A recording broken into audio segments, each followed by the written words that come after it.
And we are now recording.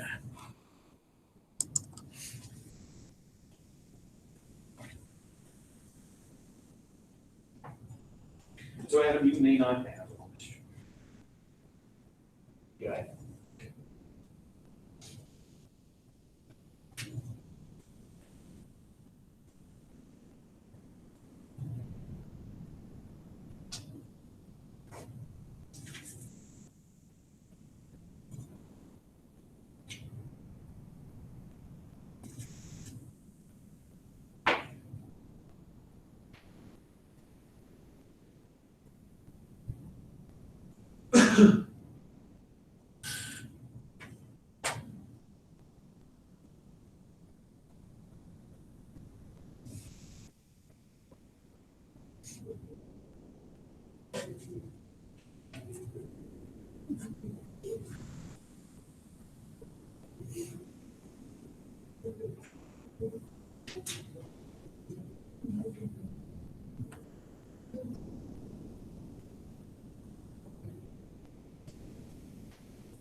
Let's keep that for a bookmark.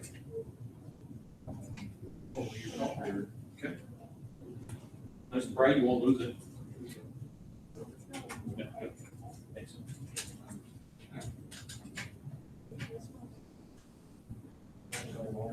Do you have one? Okay, all right, go ahead.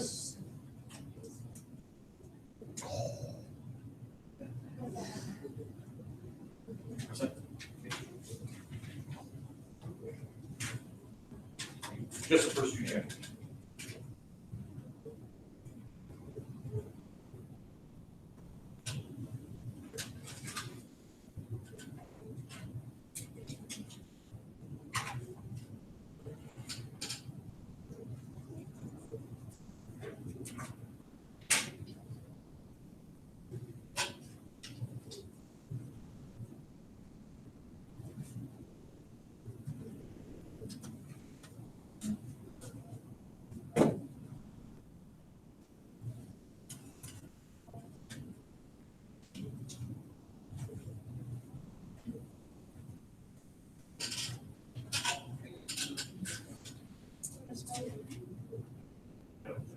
Are you sure?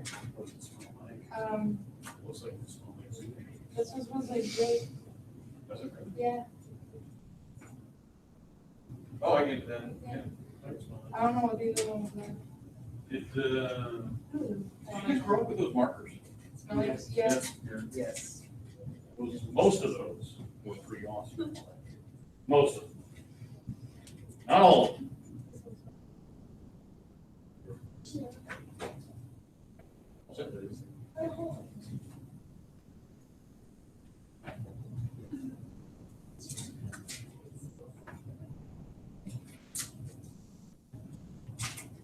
What does it?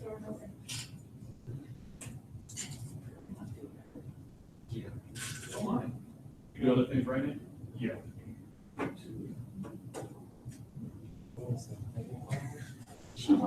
I think she said Richard. It'd be cooler if we could do like both. So what's funny is I'm good with everything like throwing, like shooting a basketball. I can do it with both hands, Okay. but I can't write with my left hand. I don't know what it is. Thanks. Yeah, I throw right-handed and do one of those. Yeah, I throw right-handed, bat right-handed. People tell me I eat left-handed. I don't know what that even means. You They're- brush your teeth left-handed? They will like put me at the head of the table because I think it's because I spread out. Yeah, because if your elbow's out, we do this my grandpa's. Yeah. Brush my teeth. No, that's right-handed. Yeah.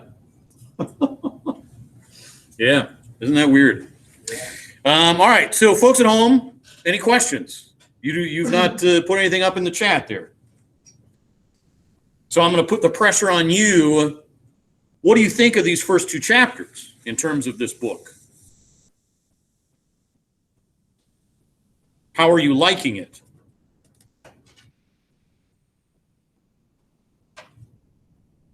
That caused Sydney apparently to leave the meeting. I asked how they felt about the book, and she's gone. Any thoughts on the book? You guys still there? Are you writing really long questions? Oh, Sydney's back. Phew, I thought I offended you by asking how you felt about the book.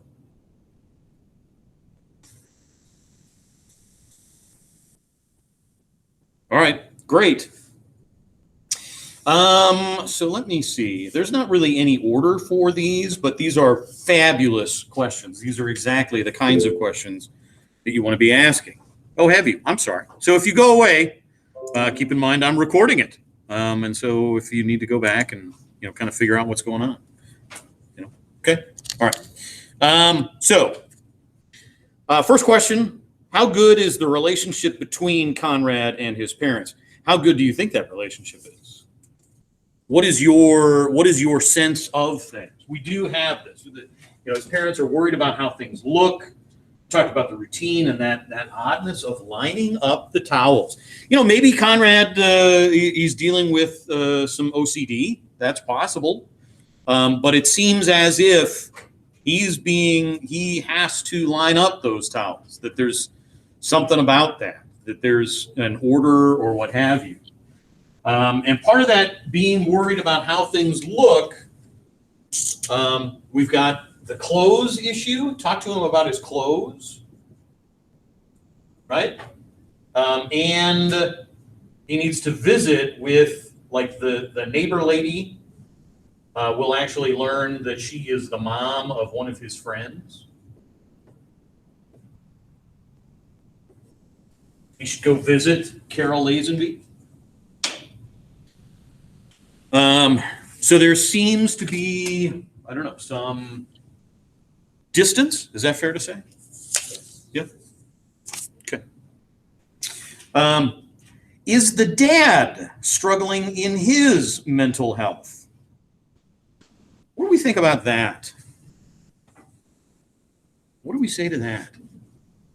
Well, because the parents care about appearance and things looking nice, then maybe he's worried that Conrad won't live up to sort of his own expectations. Sure, there could be those concerns. Absolutely. Ultimately, if I'm being honest, I think we've all got mental health issues.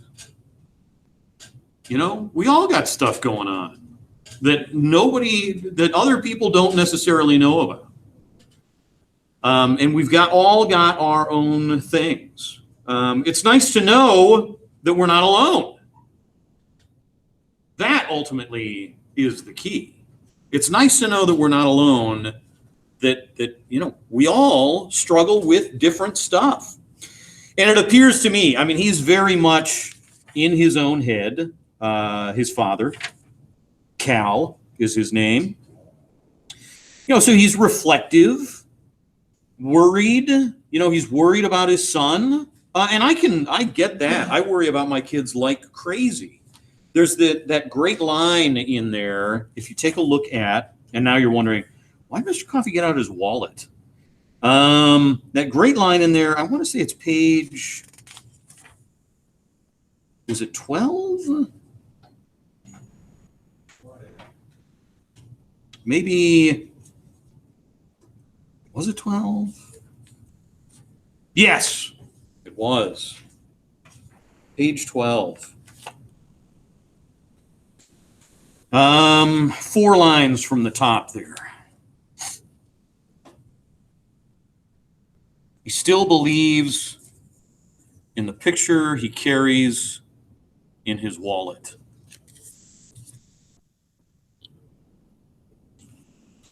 And those are mine. That's my college girl. Okay? And that's the picture I believe. That's my college girl. She had just learned to stand, and maybe, I want to say like a week after that, she was thrown into the hospital for pneumonia and a virus. Okay, she's our Pudge. And then here's number 2. Look at his face. Look at his face. You see on that face.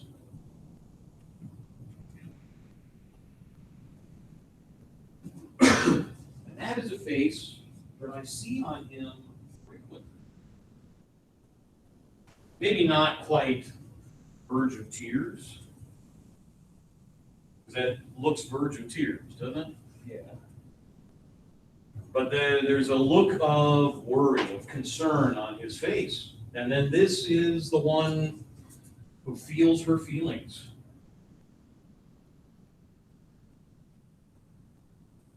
And they are not this age. They're not this age right now. But I mean, that's like every Santa picture that we have, every Easter Bunny picture that we have. But she absolutely feels her feelings. And in that way, she's maybe a little too much like her dad. You know, I'm not like that, feeling my feelings in that way, but man, I feel my feelings, that's for sure. And so, yeah, he's worried about his son. And I think that's the biggie. He is worried about his son. But we certainly want to keep an eye on it. I think there's a reason that we do have only the 2 narrators, and that we, get that shift frequently. Is the mother overbearing? And so I might ask, let me ask instead, is the mother overbearing? Is the wife overbearing? Is the woman in the home overbearing? And I want to remind you that it's important that we see this. Okay. At the top of page 7.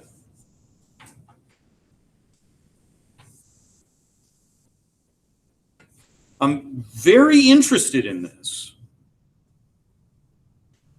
Will you talk to him this morning?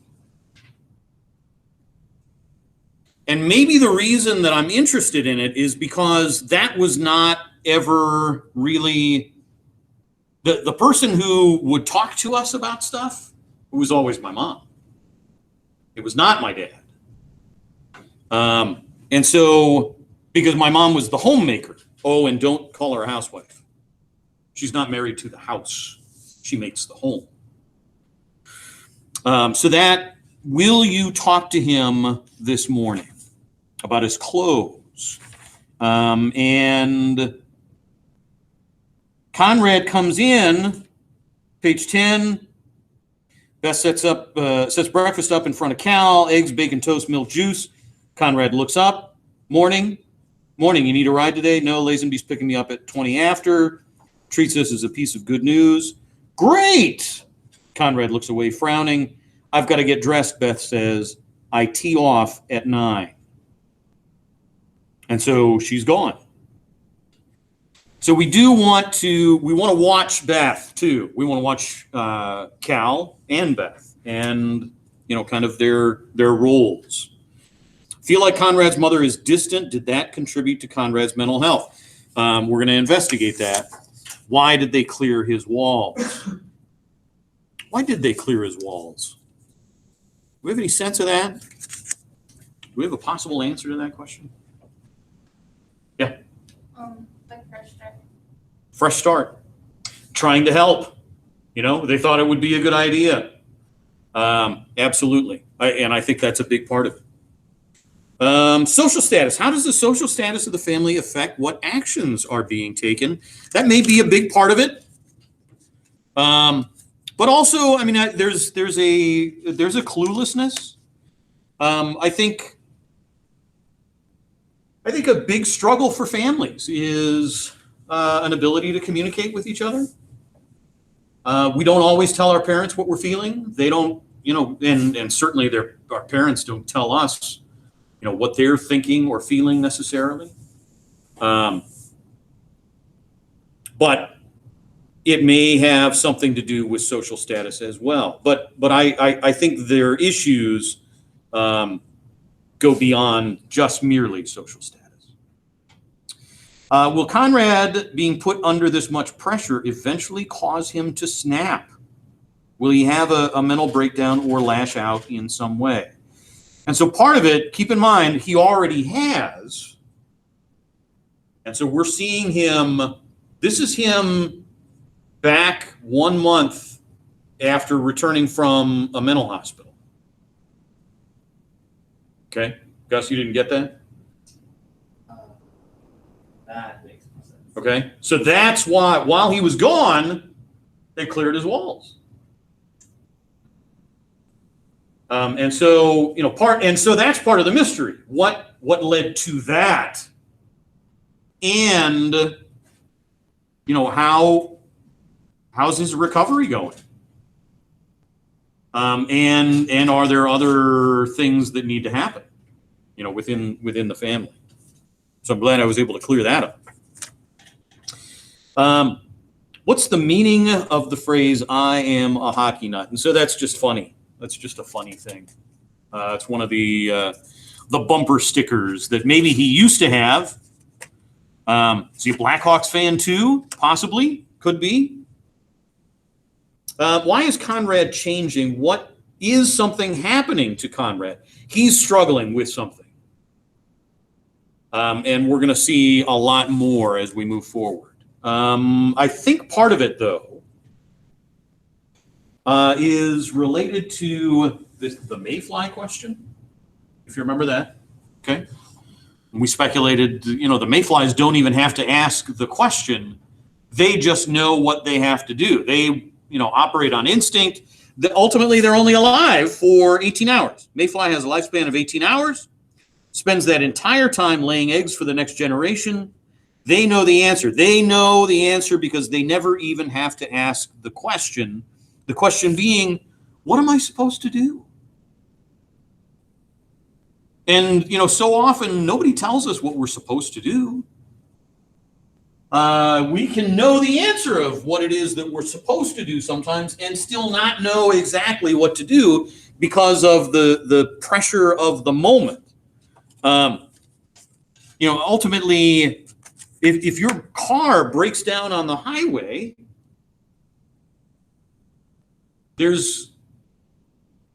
you think that you're ready for something like that, but when it actually happens, you can't find the flasher buttons, all sorts of things. All kinds of problems can happen. And believe me, I've been there. Prior to having cell phones, my car broke down literally in the middle. Like the Ohio Turnpike is 240 miles.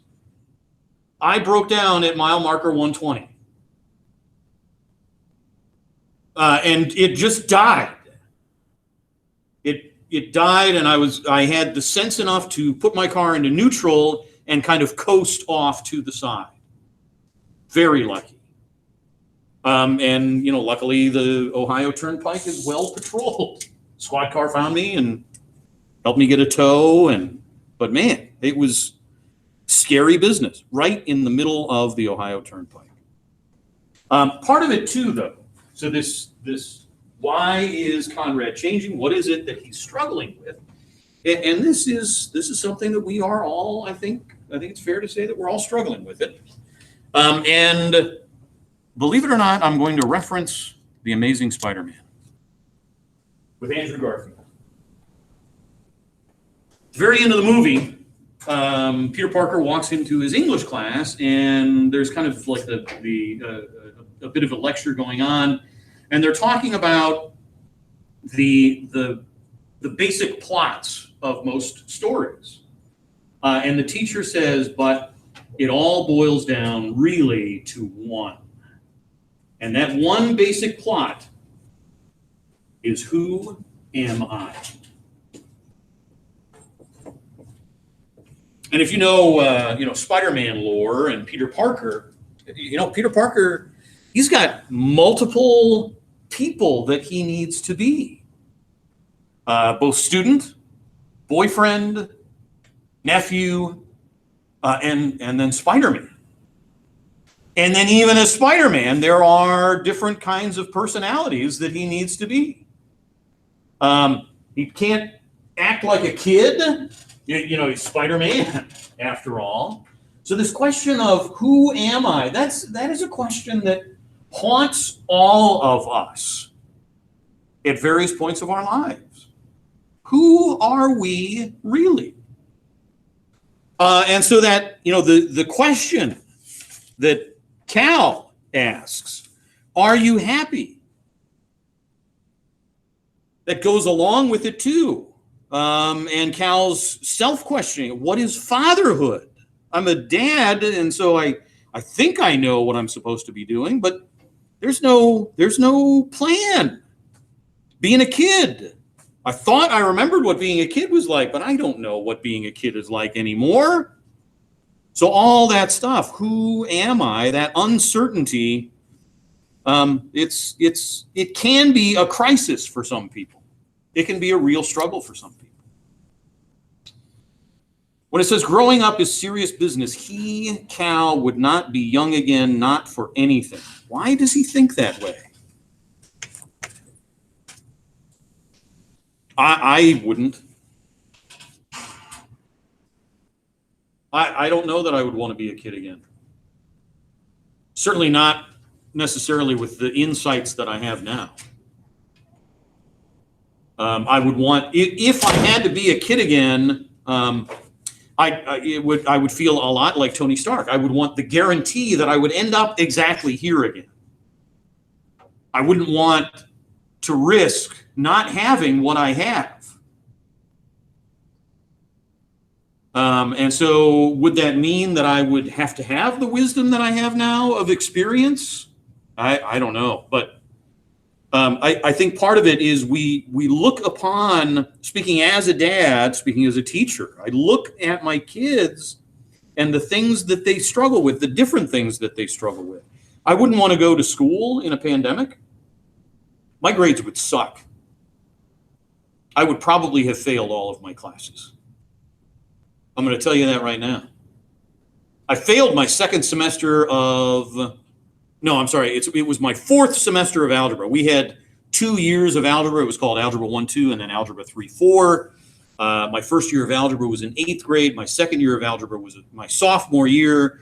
And so that fourth semester, my second semester of algebra as a sophomore, I failed because I didn't do my homework. Did not do my homework. And so consequently, I didn't do well on any tests for sure, but homework was a big part of the grade. And so I had to retake it. Did I have anything else? Any other bad scores, grades? I think everything else was like mostly B or C.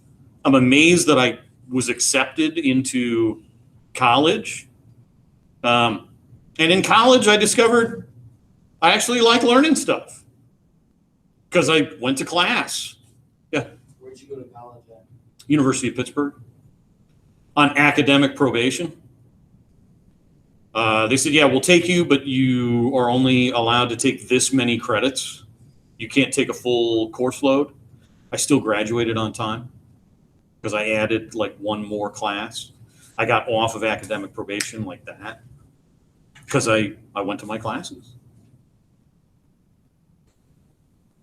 So, it's a lot of it has to do with mindset. It's a struggle. And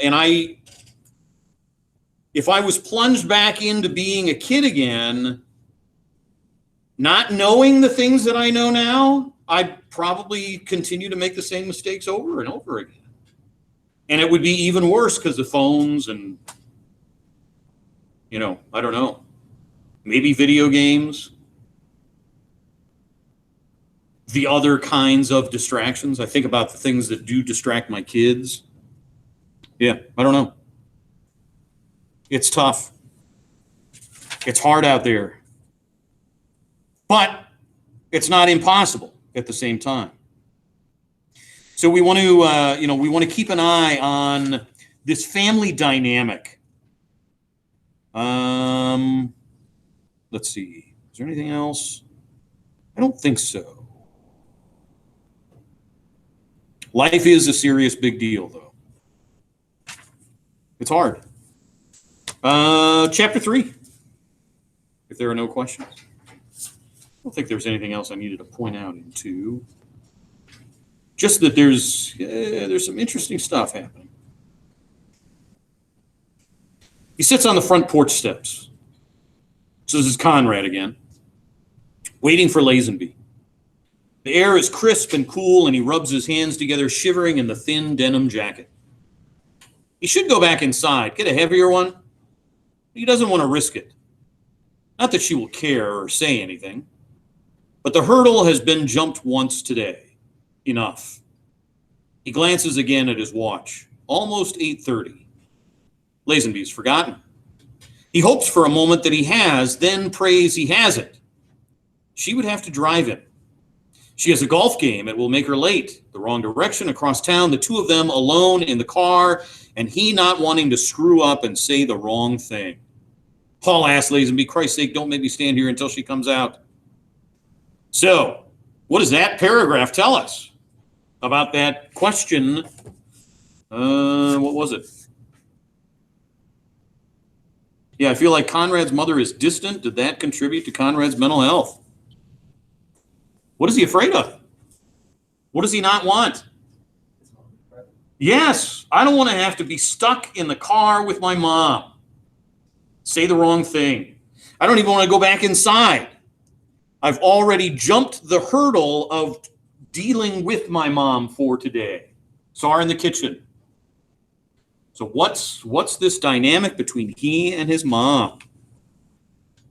Abruptly, he jumps up, walks to the end of the circular drive. Another thought nags at him, threatening to surface. He shrugs it off.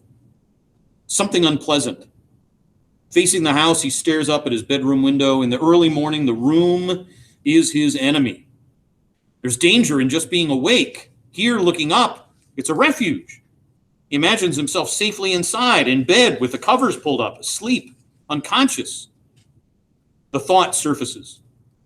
His father has noticed. Whatever is wrong is now visible. That command, not call the guy, but call him today. Worrying. There's something to worry about, as he has suspected. Now, this is another odd thing that I don't quite understand, and maybe it's just me, but how many of you have to call and make your own doctor's appointment? You do? So I've got one. Anybody at home have to call and make your own doctor's appointment?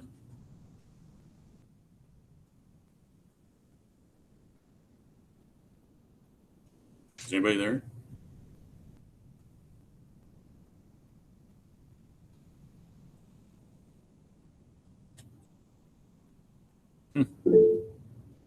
Thanks, Lily.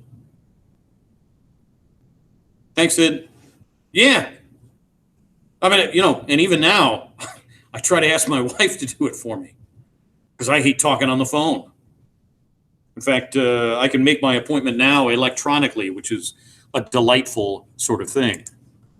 And I've got to, speaking of which, I need to renew a prescription.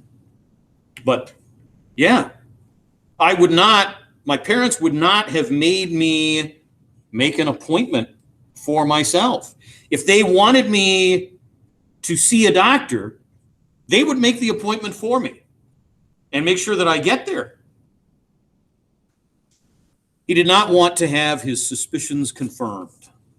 In cooler moments, the fear can be shoved back, thought of as overactive imagination, too much hot sauce. Now he has infected his father, and the gray disease is dangerous to both of them.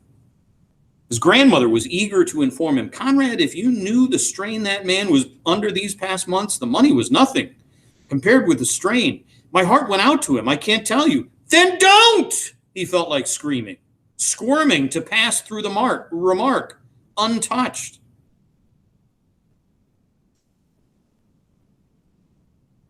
That's helpful, right? Isn't it? You get out of a mental hospital because of a suicide attempt, and your grandmother tells you how worried your father has been and how strained your father has been because of you. That'll help, right? He wants to belong to this house again. So he feels like an outsider.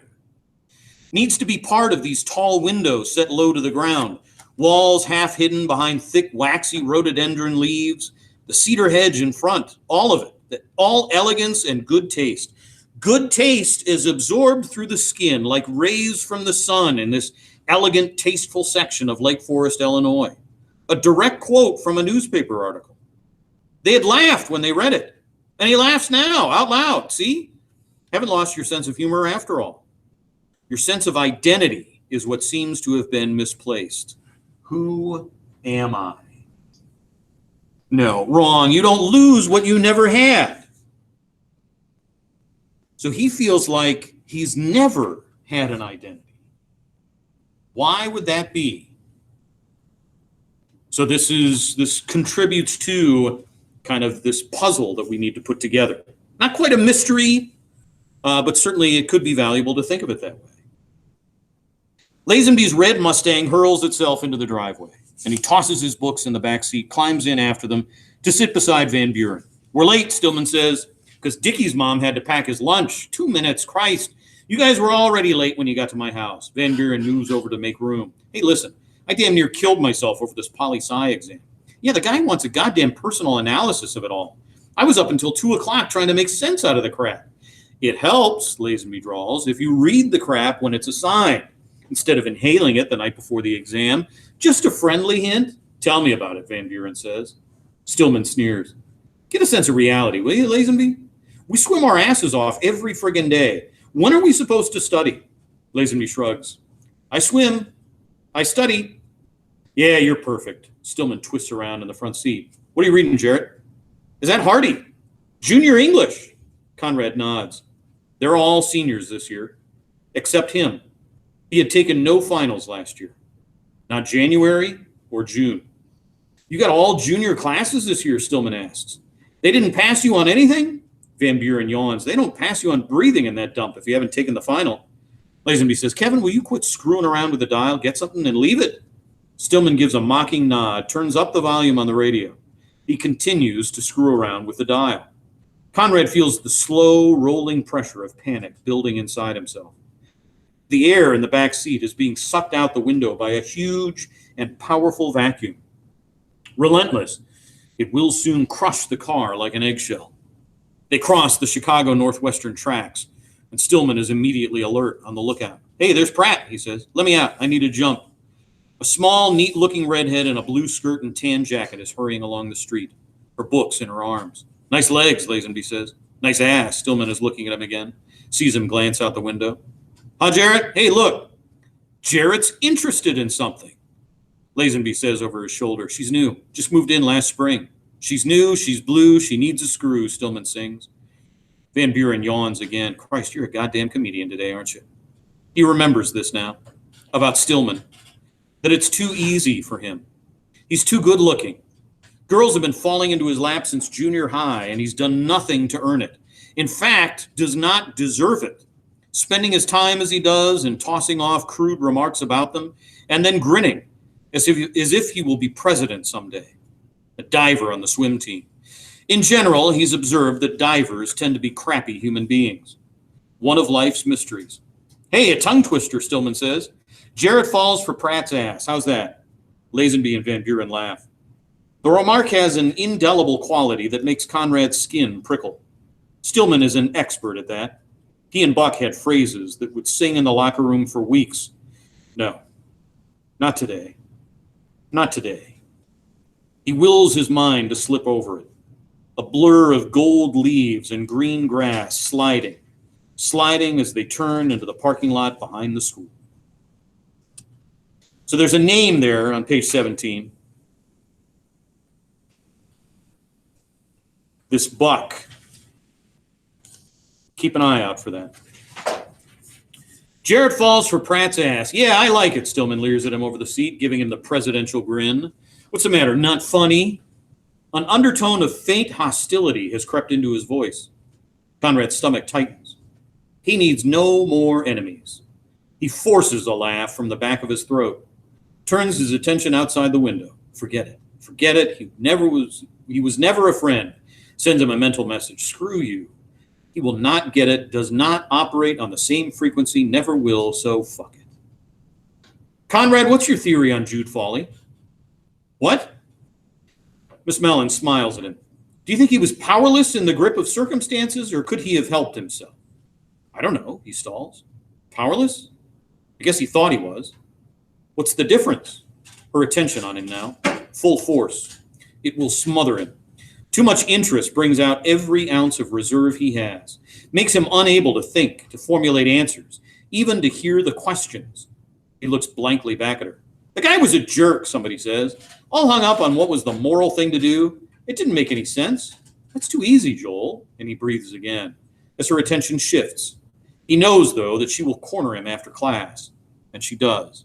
I don't want you to feel pressured about this report, she says. Do you want an extension? No, backing slowly out the door as she follows him. I'll get it done. You're sure there's no need to push yourself? Wrong. There is a need. To regain his spot on the swim team, to get back into choir again, there are no choices after all, at all, just endless motion and no more mistakes like the ones he had made last year when everything was sliding. He'd made a lot of them then. He'd brought in some poems to her. That had been a big one. Why are you writing all this about violence and war? Aren't there other things you'd like to say, Conrad? This doesn't sound like you. Now it's as if the whole thing were her fault. She's trying to make it up to him, and he wants no part of those memories. He doesn't know exactly what he wants from people, except that he prefers indifference to concern. Easier to handle. Please stop holding my goddamn hand, he wants to say to her. She tears his pride to shreds. Indifference? Or something more definite than that? Strong waves of unfriendliness he can actually feel coming toward him, toward his seat at the back of the room in chemistry lab. Mr. Raymond doesn't like him anymore. Why? They hardly knew each other before. And Mr. Simmons, his college algebra trig teacher, is embarrassed. Won't look at him at all. Well, tough. So what? They can all go to hell. He doesn't care. He's gotten what he wanted from all of them. They agreed to have him back in their classes this year, didn't they? Maybe we ought to cut down on some of these extras, Conrad. At the meeting before school started with the principal, Mr. Knight, his counselor, Mr. Helwarth, his father, maybe take a straight English course instead of English honors and drop choir. But no, he had not wanted that. And then Fawnin, the choir director, had stepped in, told Knight that he was short on tenors. He needed Conrad for balance. Balance. Forrester Singers was definitely the prestige group of the school. A cappella choir, selection by audition only.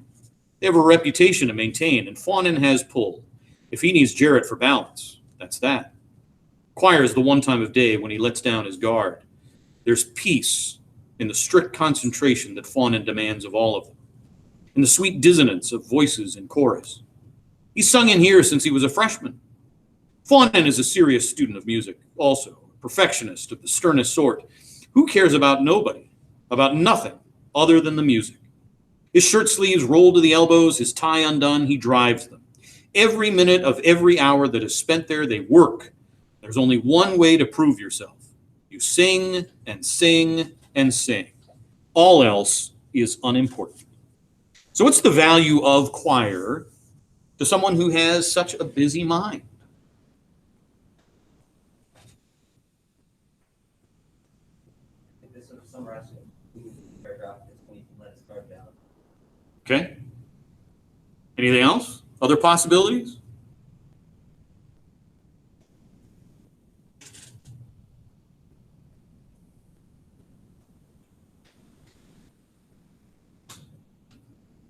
He is occupied the whole time.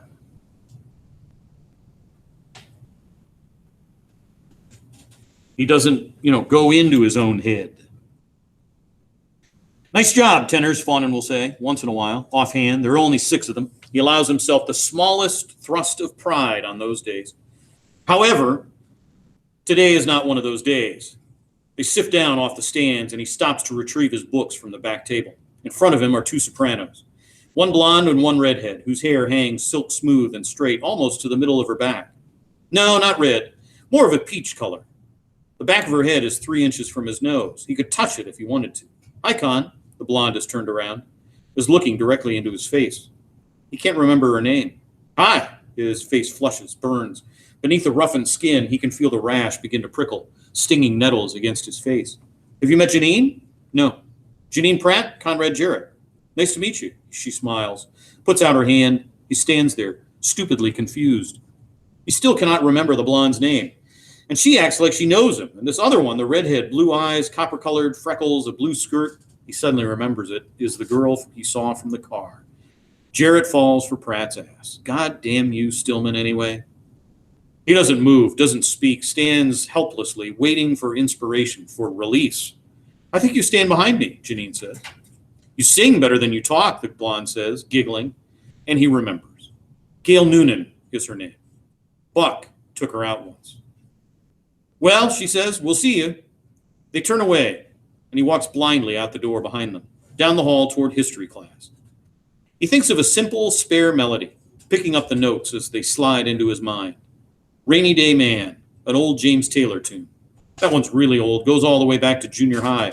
He hums it through to relax himself. He's escaped this time, but even the smallest, most insignificant encounter is alive with complication and danger.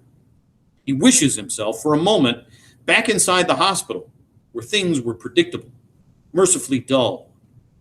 He yawns at swim practice, and Salin, the coach, catches him. Maybe I ought to start a bed check on you guys again. He stares pointedly at him, calls him over after practice. Jarrett, you having fun out there? Fun? Yeah, you ought to be, you know. He sits, hands on his thighs, one thick ham hooked across the corner of the table. The point is lost if it's not fun anymore. He inclines his head, wanting an answer. Right? Guess. You guess. Salin wears a threadbare t-shirt and khakis, rolled above his ankles. He does not look like a man to be feared. Conrad, sick with fright, stands mutely, waiting for the axe to fall. Doesn't matter. Doesn't matter, I didn't really want to swim.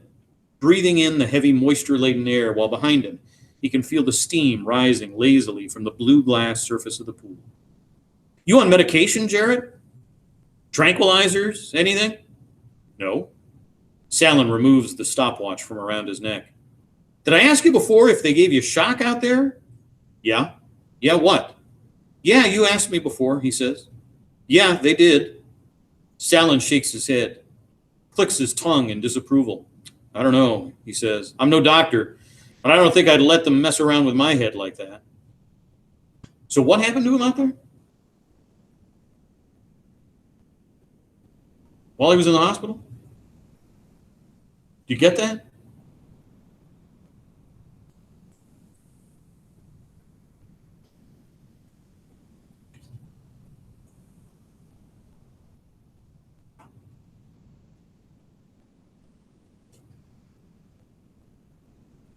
What's that conversation about?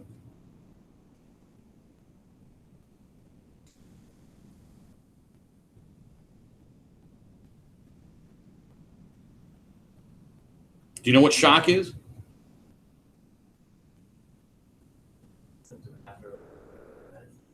Electric shock therapy.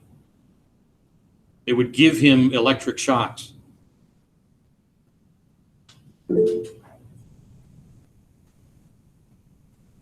Okay, thanks, Haley.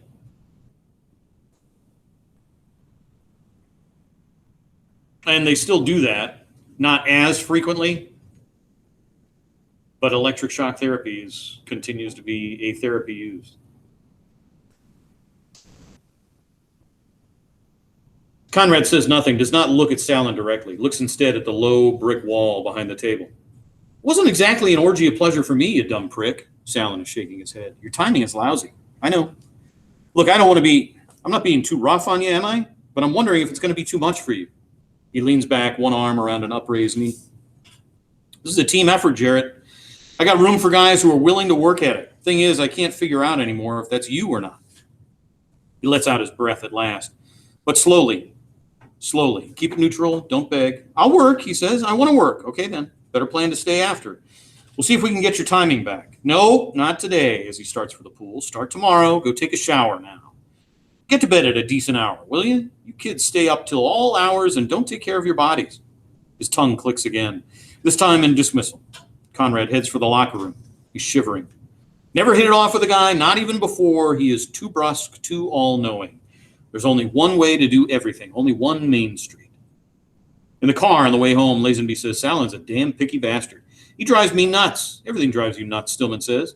The day is not complete without Lazenby telling everybody what a fucked up state the world's in, right? He turns around. What do you think, Jarrett? Danoff and Edge look pretty good, huh? Danoff and Edge are sophomores. They swim the freestyle. They have beaten him in practice every day for 2 weeks. There's a sudden electrical silence. Lazenby says, they're not that good, Kev. No, they look pretty damn good to me. Lazenby drops him off and he lets himself in with his key. The house is dark, silent, and empty. He hangs his jacket carefully in the front closet and goes upstairs to his room. He sets his books down on his desk and stands looking out the window from his tower of safety. Now, I got to ask, how many of you do hang up your jacket when you get home? Yeah? Yeah, not me. Sometimes. Yeah, that's me, Sid. Sometimes. Sometimes I will. I've got a jacket right now hanging off the back of one of our kitchen table chairs. Yeah, that's hung up for me. Does my wife get mad about it? She hasn't said anything. Shoes, pretty much anywhere. Yeah. He hangs his jacket carefully in the front closet and goes upstairs to his room. He sets his books down on his desk and stands looking out the window from his tower of safety. Idly, he opens the desk drawer, sifting through a pile of papers. Old stuff, schedules, letters, scraps of notes written long ago. Funny, she's never cleaned out this drawer. He should do it. Maybe sometime he will. Who's she? What do you think about that? Funny, she's never cleaned out this drawer. He should do it. Maybe sometime he will. His mom, why has she not cleaned out the drawer? Why is he surprised that she's not cleaned out the drawer? She seems pretty tidy, right? She cleaned out the room, cleaned off the walls, but why not the drawer? Any thoughts on that? Yep. Well, because it's personal, but also it's like hidden away. Exactly. Very nice. Yeah, it's not out there. It's not something visible to everyone else. And so it's probably out of sight, out of mind for her, too. She just doesn't think to. Plus, the personal angle as well. I think that's fair. I think that's a really good insight.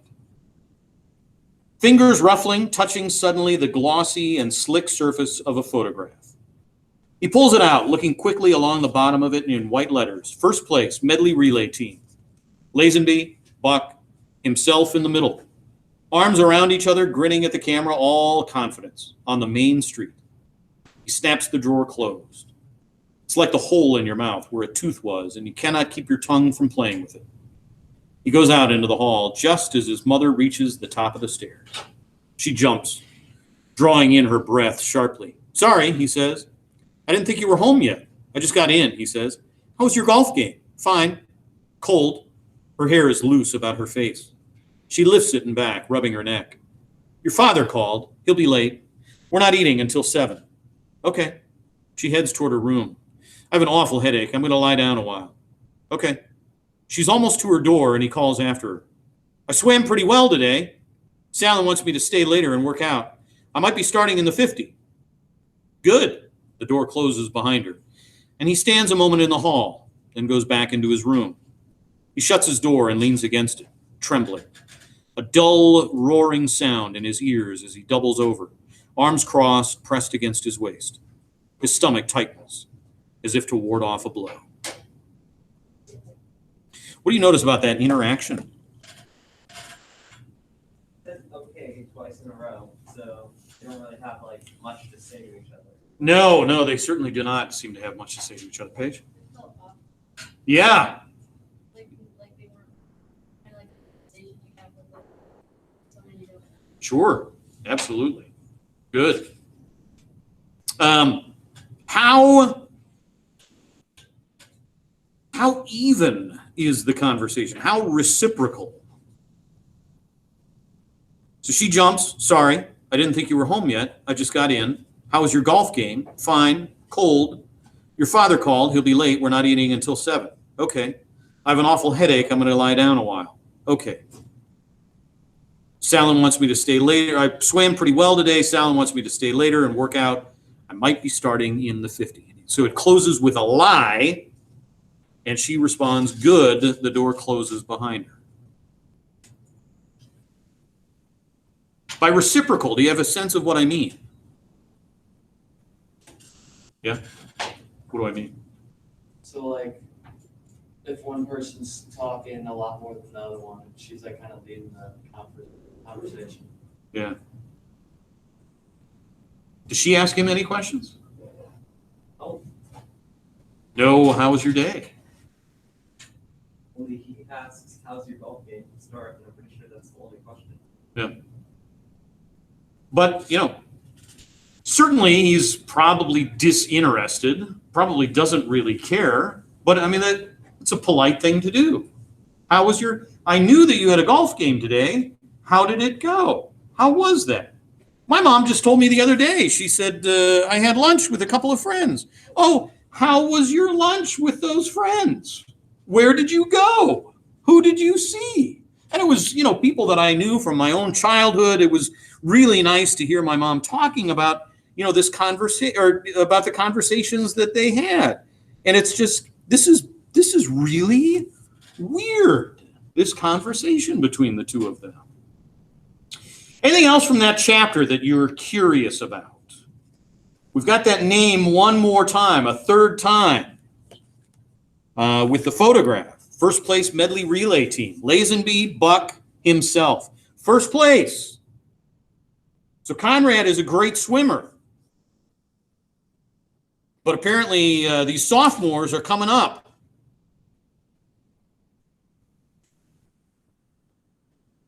What is like the hole in your mouth where a tooth was and you cannot keep your tongue from playing with it? Everybody think they know what like the mystery is that's being created yet? Anybody have a sense of that yet? Yeah. Definitely involves this person getting caught being told us to keep an eye out for. Yeah, you think I gave that away? Every time he seems to repress something, it usually involves him before. Okay. Not sure how though. All right. Fair enough. All right. Chapter 4. The restaurant is dark. It has a heavy Mediterranean decor that Cal finds oppressive. What kind of food would you expect at a Mediterranean place? Fish? Okay. Any other possibilities? Mediterranean.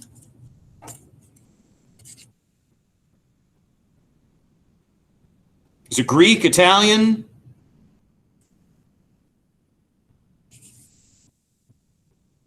Any thoughts on that?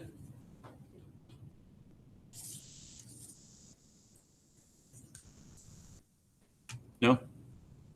Okay. I was like a seafood because the Mediterranean Sea almost on the way. All right. Sure. It is not the kind of place he normally frequents. So keep that thought in mind. It's not the kind of place he normally frequents. There's a lawyer's hangout, the Quick Lunch, around the corner from the plaza. But that would not suit Beth. This place is better for her. She'd called him this morning, asked him to meet her here, her voice light, full of excitement and good news. Capital G, capital N. Well, great. We can all use some of that, can't we? And she looks like good news. Seated across from him in a sleeveless knit suit, the color of straw, a V-neck bordered in orange, a thin gold chain around her neck. All elegance and self-possession.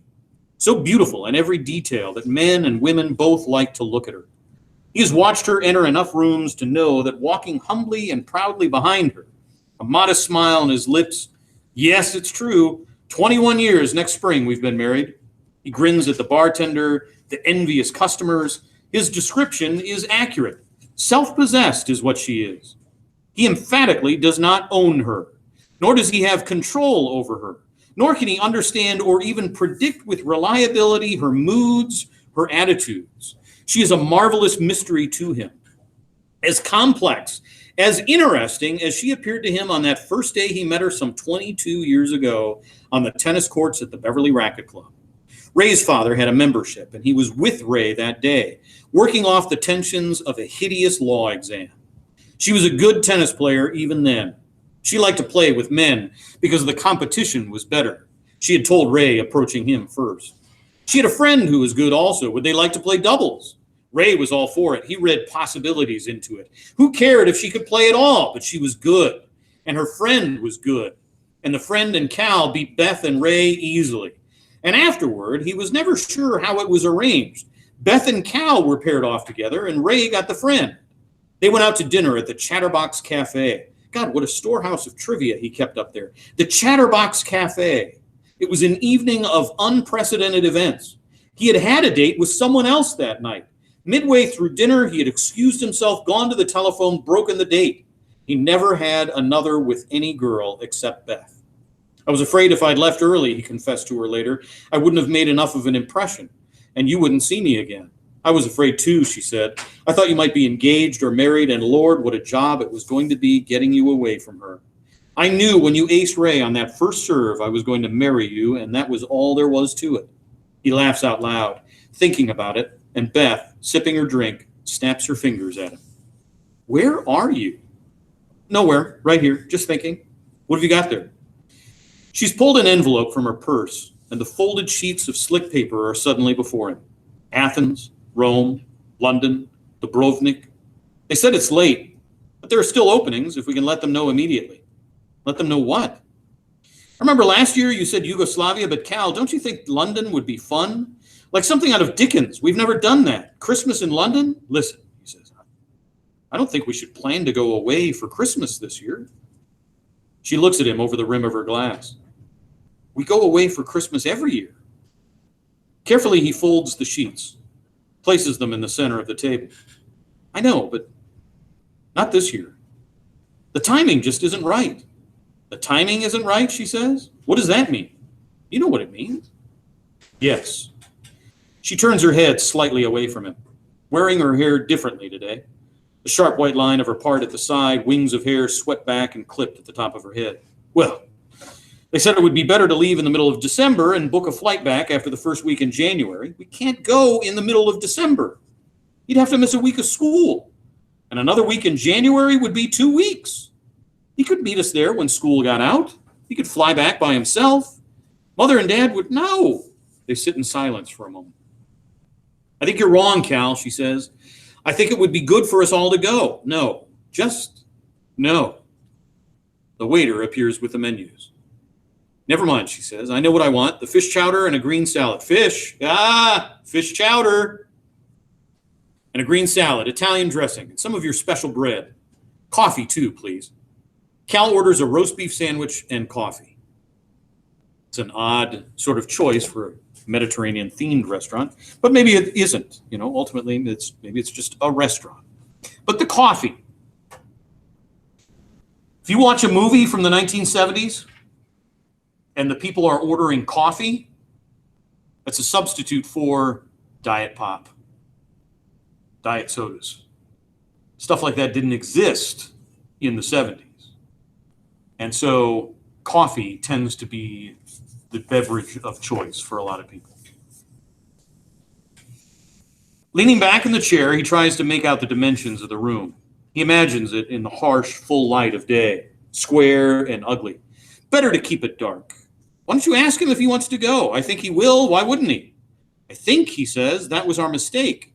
Going to Florida last Christmas? If we hadn't done that, it wouldn't have made any difference. You know that. Dr. Brandt told us. Dr. Brandt told us he was depressed. Dr. Brandt is a GP. What the hell did he know? He sets his glass down, rapping it smartly against the table. He hasn't meant to. The sound is loud, and it makes her jump. Are you blaming him now? He gave him the physical, just as you asked. What more was he supposed to do? I'm not blaming Brandt.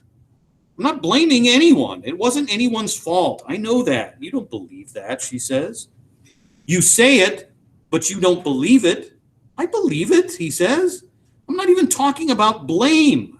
I'm talking about being available. We were busy down there every goddamn minute. There wasn't time to talk. What was there to say? What do you think would have been said? Do you even think he knew at that point? And if he did know, do you think he would have told us? I don't know. She shakes her head. I don't think he would have told us. The waiter brings their lunches and they sit silently, watching him serve. When he leaves the table, she looks down at her lap. I don't think it's a good idea for us to blame ourselves for what happened, Cal. Fine, he says curtly. Don't then, if that means a damn thing. Her head sinks lower. She busies herself, buttering the piece of bread in her hand. Beth, he says, I'm sorry, honey. I'm sorry. She looks up. What's the matter? She whispers. Is something the matter? No, nothing's the matter. And what is the matter? There is something the matter, right? What's he worried about? Worried about God. Yeah. You know, there's that uncertainty. He made him call the doctor, after all. Then why can't we go? She leans toward him. You know how good it feels to get away? All the wonderful places we've been, Spain, Portugal, Hawaii. I know it's a lot to ask, Cal. I know we have expenses. It's not the money. But I need it. I need to go. I need you to go with me. I want to go with you, he says. We can go in the spring, maybe, any place you want. She sits back, then hands in her lap. No, her voice is flat. If we don't go now, we won't go in the spring either. That's silly, he says. We will. I just think that now we should, this time we might try handling things differently. This time, he's upsetting her, upsetting himself too. And he shouldn't drink at lunch. Shouldn't have had 2 martinis. He's keyed up now, nervous. This afternoon, he will sit at his desk in a half stupor, surrounded by a confusion of papers. Then are we going to live like this, with it always hanging over our heads? There is a determined set to her chin that moves him. Even when she uses it against him, even when it seems irrational and dangerous, accompanied by ideas he does not agree with. Thus, as she argued stubbornly with Ray over dinner that night that the Michigan Daily had no right to meddle in the financial affairs of campus sororities, her stand was based on rights of privacy, as he remembered it. He had fallen abruptly and thoroughly in love with her. It was, on looking back, as good a reason as a tennis ace. Nothing is hanging over our heads, he says, as much to himself as to her. Don't worry, everything is all right. But back on 8 and 9... does it look all right back on 8 and 9? There's something that has changed. Something is different. It doesn't feel quite right. He sits at his desk, working on the papers Ray has left there for him. At 3:30, he has a meeting with Sandlin. They will discuss a new angle on their annuities. A germ, Ray calls it. His ideas are always referred to as germs. His figure estimates are in the ballpark, cliches. They jump out at you from everywhere, but you never see your own. Howard called again today to talk about the Mercedes dealership opening up in Evanston. Things are looking up, Cal. Light at the end of the tunnel. People buying expensive foreign cars again. Hell of a good sign, wouldn't you say? Yes.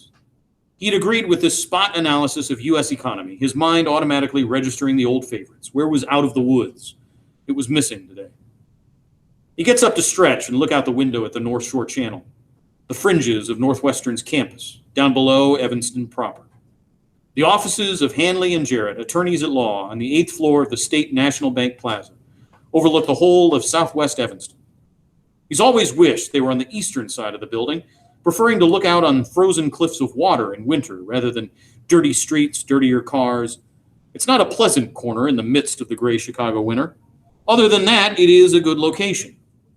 The atmosphere on the 8th floor seems cleaner, steadier. Years ago, when they were getting started, their one-room Chicago office was hot and crowded. Their look-alike cramped apartments on the near north side were hotter and more crowded yet. No more. Now Ray and Nancy live in Glencoe, and he takes the train in from his English Tudor castle, walking to the plaza from the station. He tells Cal he's crazy to drive. The train is the only way, he says, but Cal prefers his car. It gives him control over his schedule. And besides, riding the train has always made him nervous. It's an interesting element. You might mark that. It gives him control. He can't work, as he's seen some men do. He can barely read the paper. Riding the train gives him too much time to think, he's decided. Too much thinking can ruin you. Ray knocks on the open door, sticks his head inside. Got a minute to run this around before the meeting? Sure, come on in. I just want to clue you in about Sandlin. Christ, I tell him twice a week he ought to go to law school. He thinks I'm kidding. I swear, he thinks he's the only account we have. You got the annuity straightened out? Yeah, I think so. Have a look. They go over the file together, Ray explaining the alternative tax consequences he's assembled, while Cal scans the stack of letters from G. Sandlin Corporation, dating back over the past few months. Looks okay to me. What's his problem? No problem, really. He fancies himself this big wheeler dealer and it frosts hell out of him that his transactions are not unique, that they have actually been performed many times before in the history of tax laws. So what are we seeing him for? Hell, I don't know. So he can tell his partners at lunch that he pointed out a few loopholes to those hotshot lawyers up on 8. Do me a favor, will you? Get him to stop calling every day. You're good at that, closing doors politely. If I tell him, he's going to get offended, but it's the goddamn pathetic truth. If I had a buck for every time he calls me about junk, just niggling items, you know? Okay, I'll try. Hey, listen, we can hold off on the Naylor account. I heard from them today. No tax court until January. Great. Ray sits back, puts his feet up on Cal's desk. Beth looks terrific, he says. God, she's tan. Must be playing a lot of golf, huh? Yeah, she is. You two have a nice lunch? Yeah, fine. Hey, we ought to have lunch sometime, partner. How about tomorrow? Sure, I'll meet you at the quick lunch about 11:30. How's that? Ray laughs. I meant you ought to take me to lunch. I know what you meant. Say, I heard you on the phone with Howard. Is Connie swimming this year? Yeah, he is. You think that's a good idea? I mean, letting him get into all that stuff again? I don't know. If it were my kid, they'd look at each other. Ray says, forget it. That was stupid. Forget it. No, that's okay, Cal says. It wasn't my idea anyway. He set it up himself, went in to talk to the coach about it. I didn't even know until he came home and said it was done. He wants to ask, what the hell do you know about it? You with your 2 girls, 119, away at college and everything roses. How old is the other one? 7? What is that, 2nd grade? What do you know? But he doesn't. And he can't stay angry at Ray, who's been his friend since law school. Nor at Howard either, the concerned grandfather, the concerned father-in-law. All who are concerned only want to help. Well, who can help?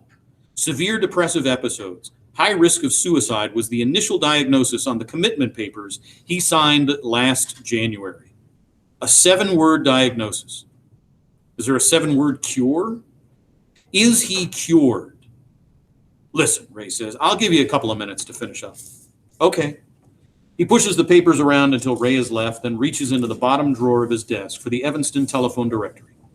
Tyrone C. Berger, MD, 651 Sherman Avenue, South, near the railroad station. Not the hottest of neighborhoods, but close to the plaza. He can walk over to the office when he's through. They can ride home together. He told Cal last night that he made an appointment. A good boy, obedient. He does what he is told to do. So you've got like a page left, and I'm going to ask you to just finish up that last bit. That's all. And we'll investigate a little bit of the study guide next time, see if you've got new questions.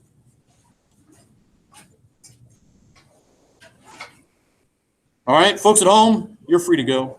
Bell's about to ring.